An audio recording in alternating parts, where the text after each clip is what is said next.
ஜெயபிரகாஷ் நாராயணன் வந்து இந்திரா காந்திக்கு எதிராக வந்துக்கிட்டு இது பண்ண போராட்டங்களை நடத்திட்டு இருந்தாங்க நாட்டில் இந்த பொருளாதார நெருக்கடியெல்லாம் வரும்பொழுது. அப்போ இந்த அம்மாவோட தேர்தல் செல்லாதுன்னு அறிவிக்கப்படும் பொழுது சத்ய இது அப்போ இருந்த இந்திரா வந்துக்கிட்டு இதெல்லாம் நெருக்கடி நிலை ஆரம்பிச்சு அது வந்துருச்சு. நம்மளால நீங்கள் அப்படி ஆள முடியல.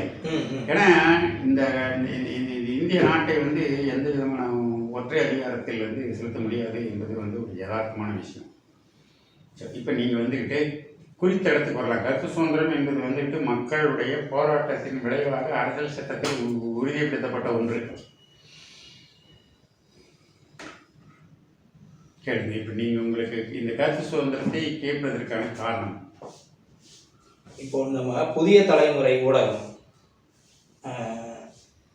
மிக பரவலான எல்லாருக்கும் தெரிந்த ஊடகம். அந்த ஊடகம் வந்து ஒரு கட்டத்தில் இவருக்கு ஆதரவாகத்தான் செயல்பட்டது அப்படிங்கிறது தான் நம்ம பார்க்கக்கூடியது நிதர்சனமான விஷயமும் கூட. அந்த ஊடகத்திலிருந்த விஜயன் என்கின்ற ஒரு ஊடகவியலாளர் எல்லோருக்கும் அறிமுகமானவர் தான். அவரை வந்து இவங்க விசாரணை என்ற பெயரை கூட்டிகிட்டு போய் ரொம்ப அலக்கலை வச்சிருக்கிறாங்க. ஒரு முறை கூட்டிகிட்டு போய் உட்கார வச்சு ஒரு 2 மணி நேரம் 1 மணி நேரம் காக்க வைக்கிறது. அதுக்கப்புறம் ஒன்றும் பிரச்சனை இல்லைங்க, நீங்கள் புறப்பட்டு போகலாம், கூப்பிடும்போது வாங்க அப்படின்னு அனுப்பி விடுறது. அதன் பிறகு மறுபடியும் ஃபோன் பண்ணி நீங்கள் கொஞ்சம் ஸ்டேஷன் வரைக்கும் வாங்க, உங்ககிட்ட ஒரு 2-3 கேள்வி விட்டு போச்சு, அதெல்லாம் வந்து நீங்கள் சொல்லிடுங்க, நாங்கள் நோட் பண்ணிக்கிறோம் அப்படின்னு மறுக்க கூப்பிடுறது. இதெல்லாம் எப்போ நடக்குதுன்னா நைட்டு 10 மணிக்கு மேலே வெளியே கிளம்புறதுக்குள்ள நல்ல ஒரு மனிதன் வந்து உறங்குற நேரம். இந்த நேரத்தில் அலக்கழிக்கப்படுது.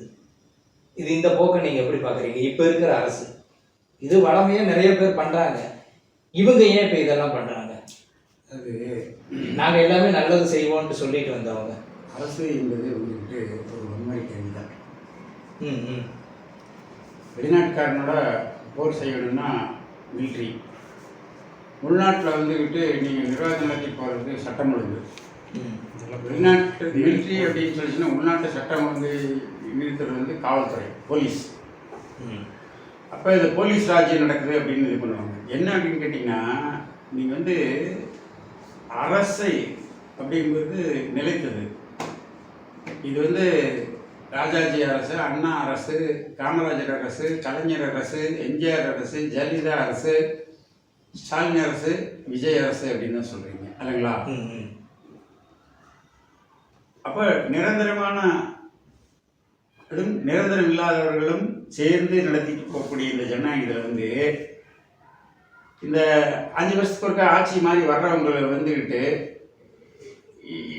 தங்களுக்கு எதிராக வந்து இந்த கருத்தெல்லாம் சொல்லிட்டு என்ன பண்ணலாம் அப்படின்னு கேட்டீங்கன்னா, ஏதாவது ஒன்றை வைத்து சிக்கல் வரும் அப்படிங்கிற மாதிரி ஒரு கருத்தை சொல்லி இவர்களுக்கு எதிரான கருத்தை பேசுபவர்களின் குரல் வலையை சட்டத்தை காட்டி, சட்டம் ஒழுங்கை காட்டி, சட்டத்துக்கு புறங்குன்னு காட்டி அடக்குமுறை செய்வது என்பது வந்துட்டு ஆளும் அரசுடைய இயல்பு. எதுவுமே பொறுத்து கொள்ள முடியாதது, விமர்சனங்களை பொறுத்து கொள்ள முடியாதவங்களுக்கான வாய்ப்புகள் தான். வாய்ப்பு நீங்கள் வந்து என்ன இருக்கு அப்படின்னு கேட்டீங்கன்னா, சீசர் மனைவி எதுக்கு அப்பாற்பட்டவள், சந்தேகத்துக்கு அப்பாற்பட்டவளாக இருக்க வேண்டும். அது மாதிரி ஆளும் தலைவர்கள்